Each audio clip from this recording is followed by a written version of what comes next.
Kahintang sa panahon ng latest news. Dahil sa tuloy niya ang Pag-asa Mactan, pinagi ni Sir Joseph Marlas. Sir Joseph, may butang, sir. Maayong buntag usab si Ariel og sa ato ang mga sukintig paminaw kung itong latest with update para karong adlawng Domingo. Ang nakasud na sa ato ang Philippine Area of Responsibility ang atong gimonitor nga LPA diha sa may layo og silangan nga bahin sa Mindanao. Og as of alas 3 karong kadlawon nahimutang ni maong low pressure area diha sa may 445 kilometers diha sa Hinatuan, Surigao del Sur. Kasadpan bahin o silangan nga bahin sa Hinatuan og nagpabiling na pa ni sa kadagatan.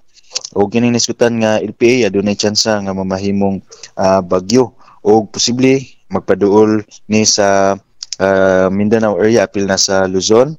Ingon man maong makahatag gihapon nig mga pag-ulan diri sa Kabisayaan in the next 3 days.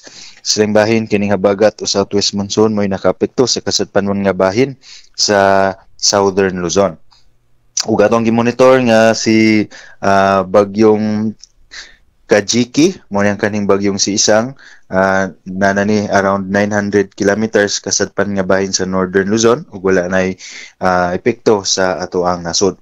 Mong sud sa 24 oras tungod aning low pressure area ang Eastern Visayas apil na diri sa Central Visayas makasanati ta sugod karong adlaw aning pagkamadag-umon sa kalangitan ug tasan tsansa sa mga katag-katag na mga pagulan inubanan sa mga pagpanugdog og kilat karong mga oras ang Eastern Visayas nakasanati nag mga pagulan dala sa LPA ug samtang diri sa Central Visayas karong buntag gabi na sa Bohol ug aminan nga bahin sa Sugbo sugod na ta makasanatig mga pagulan dala sa hinungaw sa LPA. Posibleng natay pagputol sa itong mga pagulan o natay mga break sa itong mga pagulan apan sa hapon o sa gabi ani posibleng daghan ang mga lugar makasanatig mga pagulan dala sa low pressure area mao naning hulga ani mapagbaha og pagdahili sa yuta labi na kung makasanati aning kusog ug mga magdugay na mga pagulan. Mga continuous monitoring ta ani nga atong issue na mga thunderstorm advisories ingon man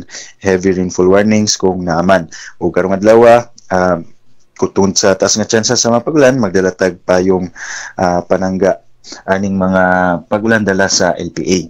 Kaya sa tong hangin ug kadagatan wala ratay gil warning nga giisa.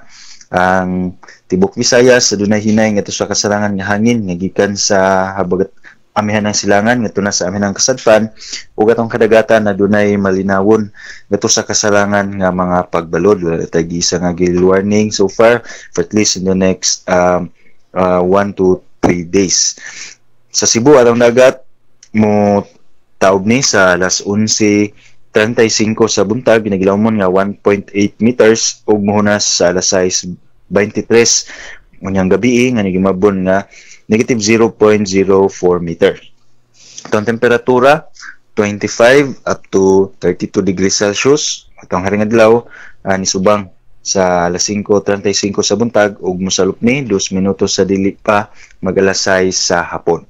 Og matong latest diri sa buhatan sa Pag-asa Mactan Visayas del Oeste, si Joseph Merlas. Maayong buntag, happy weekend. Salamat kayo mo, Sir Joseph. Happy Sunday sa Pag-asa Mactan. Welcome sir, happy Sunday. Okay, good morning.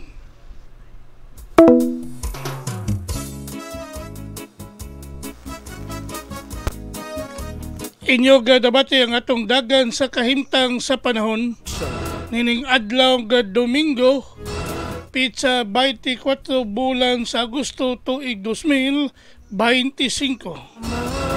Pinagi ni Sir Joseph Marlas ang atong dagan sa kahimtang sa panahon kon weather update nining adlaw nga Domingo.